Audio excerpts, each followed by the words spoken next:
Hi, my name is Sasha Beatty, and I'm a board-certified family nurse practitioner and the founder of IV Infusions and Med Spa located in Greenwich, Connecticut. Today's hot topic is about low progesterone.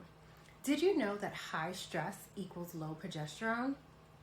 I'm sure a lot of you have probably heard that the main cause for low progesterone is high stress, but I think that not so many people actually understand why high stress leads to low progesterone in women. So in order for us to understand that, we need to take another look at the hormone metabolization pathway. In this chart, you can see that the pathway which cortisol is created.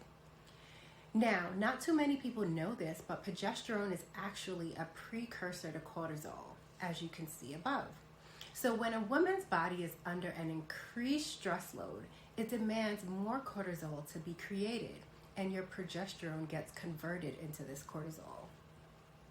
In the functional medicine industry, this is known as the pregnenolone steal. And what every single woman needs to be aware of is there's no getting around this natural hormone cascade. And for my HRT people, don't think you're safe from harm either.